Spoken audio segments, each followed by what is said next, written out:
All right, chirp 2. Does Joonas Korpisalo's half game in preseason game number 2 give you any hope about the state of the Bruins goaltending situation after making 7 sparkling saves? I tell you, he did make a couple of He saves. did make a couple of good ones. A couple of, partial breakaways or, cuts to the net type of a thing. Yeah. Look I think he could have a pretty good year. I do. I mean, I've said all along that I don't think he's very good. I don't think he has been very good. Right. But I do think he can have a good year. The Bruins have a structured defense. They have a good goalie coach. So those are things going in the right direction. Goalies here usually have pretty good years because the Bruins do a pretty good job of keeping shots to the outside. Players to the outside, they know where the shots are going to come from for the most part. And, the goalie should be able to save those type of shots. Mm-hmm. So I think he's going to have a bounce back year. Is he going to be great? I wouldn't say great, but I think he's going to be pretty good. So can he hold the fort until Swayman comes back?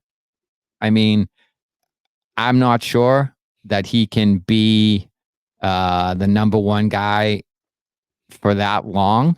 If it's December 1, you're asking for a little trouble in my opinion in that case. But I think he'll be a pretty good backup for them. Here's a couple hot takes. I think you're right. I think Korpisalo might have a decent year. Couple other things. I think you saw in the preseason games with Bussi and with DiPietro that I don't want. I'll be honest with you, and I hate to say this. I don't want either one of them near an NHL ice at any time right now. I watched them both. Bussi, goals they should have had. Like I don't know. And he didn't have he wasn't as good last year as the year before. Agreed. In fact, DiPietro kind of outplayed him some. Like, I wonder if we shot our load a little bit with Bussi and thought that this guy was going to rise up to this, NHL goaltender, and he might, but I'm watching them the other night, and I'm like, this isn't it.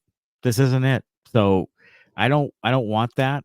I mean, if it's for a week or two, fine, but I don't want them anywhere near a backup role with the Bruins. Yeah, that's funny because I was thinking the same thing when I was watching the games. I'm like, we really need Swayman to come back because I think Korpisalo will be fine, but I don't want either one of these other guys as an NHL goalie to start the year.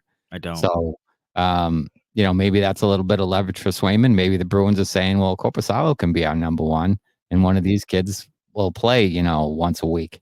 Mm-hmm. And we'll hold the fort down until Swayman decides he wants to sign. So, I mean, I guess it works both ways there. But I'm with you. I don't think either one of those guys had me particularly excited about them playing at the NHL level. No, not at all.